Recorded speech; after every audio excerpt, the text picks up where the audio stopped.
Seva Sphoorthi, inspiring stories for volunteers.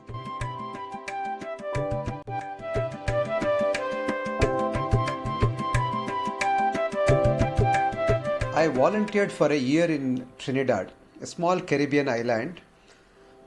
There I learnt about an amazing person by name Seva Sadhu, who is a legend in Trinidad.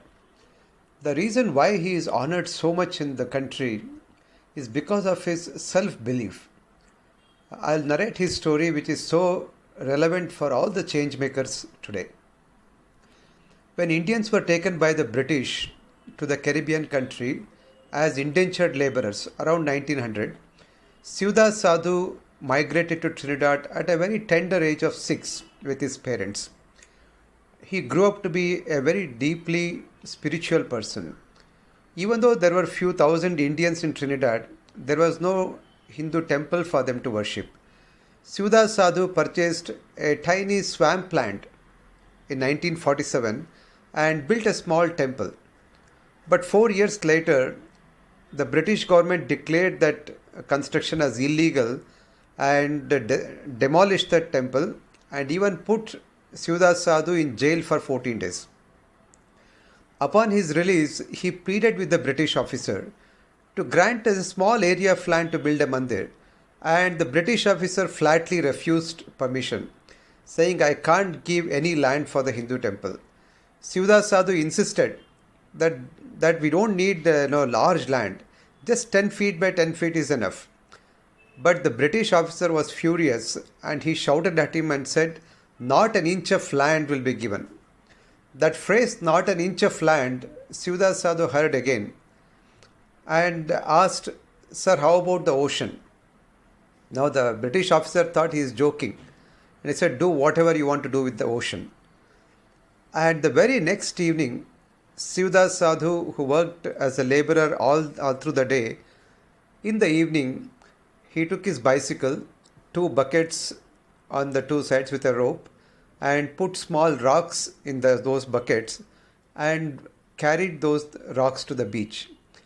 He started putting the rocks from the beach slowly into the water. Now other community members asked him, like, "What are you doing?" He said, "I'm going to build a temple in the ocean." They thought he's gone crazy. But he said, no, I'm really going to build a temple in the ocean. We got permission to build in the ocean. We will build a platform into the sea and then we'll build a mandir on top of that. Other members could not believe him. But he said, "Remember Hanuman? He could build the entire bridge on the sea. Why can't we build just 100 feet platform into the sea?" And looking at his firm conviction, others also joined him. So since then, for the next 3-4 years, hundreds of people joined him. Every day they work in the daytime. In the evening, all of them will carry rocks, some sand and everything, and start building the platform. So it took few years, but eventually they did build a platform into the ocean, and the first Hindu temple came up there. Today it's a very beautiful place. The platform is 1 kilometer deep into the sea and a very scenic place.